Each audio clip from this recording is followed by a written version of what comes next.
Okay, so Bachalín óg saying that Béach le Cree Mara Nikasik. So she's a young, innocent, mannerly girl with a heart. You could say the same about Paul and Cockamelish. He's mannerly, well, except for the whole spitting food all over the place, but you know, he's mannerly in that.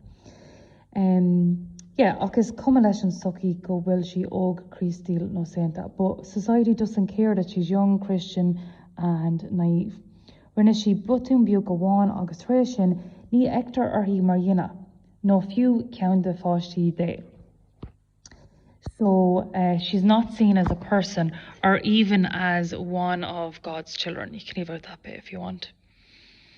But yeah, she is a lovely girl and innocent and that type of thing, and to just see her as a problem and, you know, cast her aside. So Maher Hingle a via Gary and Yihil Ayenov. So she was a single mother who wanted to do her best, done for her daughter. Kay Grevan Stucky on dull in an eye, even though society was going against her. Is Colleen simply never Cordach Myra, so she's a simple, innocent girl. La Aspatahi Ernsale, with a lack of experience in life. And why did she have a lack of experience in life? Via mom ro een or he. So her mom was just too hard on her. So Tasha in a unsan viog galul margal or conasakarme lehi. So that's another quote from the text. So she is a soft, submissive fool. And she quotes this again at the end when she is justifying why she kills her daughter. She said she doesn't want her to be a soft, submissive fool to any man. So vi Myra extra called Mara Maher single, she's struggling as a single mother. Ni fitterly braher enya, she can't rely on anyone. And then Der Mara, and then she says that quote that I just said at the start, the road that's ahead of me, I have to go on my own. Feckin Goctin at News Maher Hingle, so everybody looks down on single mothers. Agus and Lanov and on the baby, of course, they just treat the baby like an object, really.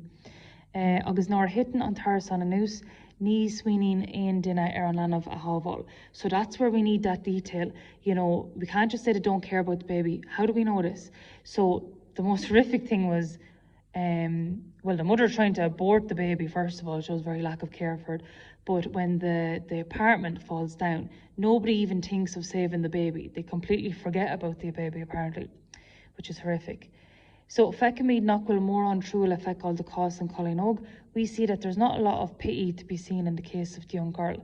Clushamid lesh gaelta, we hear excuses, August fein trua and self-pity on a character. That's all they have to offer at the end. No remorse, no pity, just excuses and self-pity. Nilendina Ageri ein fiuktan vilon a glocka. Very important phrase. Nobody wants to accept any of the blame. Credit galore in a character knockwill ein villain or who. A lot of the characters believe that there's no blame to put on them. Bon and more on character Buntasha os Krukos August Canela Kavara. So yeah, they all take advantage of her crisis, her conditions. So now I'm explaining and giving evidence. Ni ikin on vanusel a fund is 10 shilling. So the woman only pays £2 10 shillings. So if you want to write it like that, you can. That's no problem. Just putting the pound symbol there. D Kager Harg she Kerafunt. So even though she offered £4 in a fogra in her, you can write it like that, in her ad. Rinna on ban usal doheru or vora. So the social worker Banu Kinsig exploits her. Agus Kershi brew her a lan of a cursus or alchemist. So she puts pressure on her to put her up in her kids for adoption. Credin the character Gwil unlocked her father or Vira. All the characters believe that the blame is totally on Myra. You know, if that was in today's society, there's like no one would think that at all. You know, we'd know that there was something wrong or someone was groomed or that type of thing. And anyway, it wouldn't even be a problem if she was a single mother. It'd be like, not a problem. So Kyle Myra Sidera, so Myra loses in the end. And you can leave out that bit in brackets. Octa is a Gwyn Marlater Gur Kyle, she the var umper in the character Ella. So she loses in the end, and we know she loses not through her own fault, but because of the umper, the behaviour of the other characters. Or, you know, if we're talking about Porig, umper Porig, or umper Mahar Vira. So you can specify a name there if you want. Okay, Maher Voira. So one key character here, definitely wouldn't be going into that exam without being able to talk about this mother. Main phrase from her, Ní armsa is cor on villain occur. So don't place the blame on me, and there's a little bit extra for her. They all say that, but she says, Hog me she go credu knock agus go Christul. I raised her, there's a little Elmas in there. I raised her in a religious and Christian way. So that is so hypocritical. Like she's literally trying to abort a baby. Like that's the furthest thing from being a Catholic. But yeah, it's just hypocritical, and it shows how unremorseful and horrible she is. So tá ufas orm gníomhartí agus freigartí bmháthair Moira a eáilte drama. I am horrified. Gníomhartí's actions, we've seen that in our listening vocab, and this in our listening vocab, the responses. So I'm horrified at the actions and responses seeing Moira's mother's actions and responses. Is Eva Ian Wahar than Fubble ag so she's an image or reflection of public. So she's not like the only person like this. All mothers would have been like that. All people would have been like that.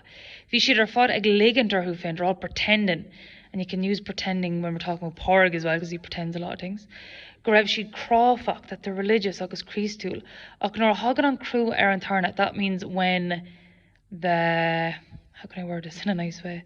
When the situation gets bad, ní raibh siad sásta takia Christul a horta inin féin fiú. She's not even happy to give Christian support to her own daughter.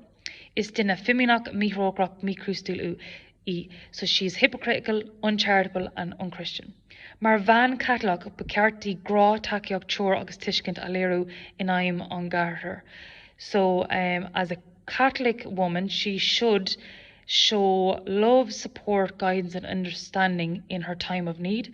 Akshakashin called Godunale. But instead of that, she treats her very, very badly.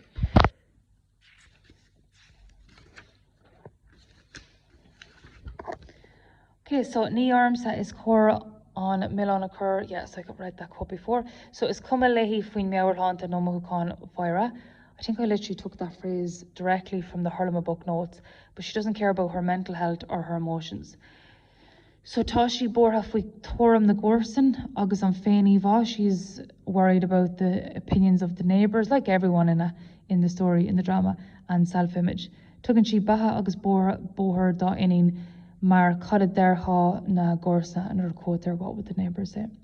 Ban or mi ena ata crew creag agus crualach.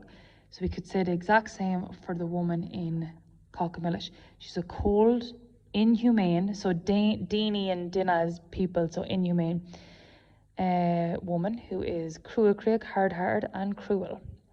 So Nila and Karnak gra Maharaha a he davara, so she's no charity or motherly love to give to Mara. Agus ni hugan she ein takiokti, she gives no support to her. Voslig she in onad tishkint agus takiak horti, she insults her daughter with this famous quote instead of giving her understanding and support. Kappa gomeg she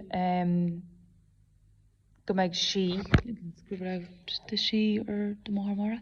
So Kappa gomeg Maharmara tishknok the cause inin. You think she would be more understanding to her daughter's case, Marvantrak, as she was a widow, she was a single mother too, but was more acceptable to be a widow than not married.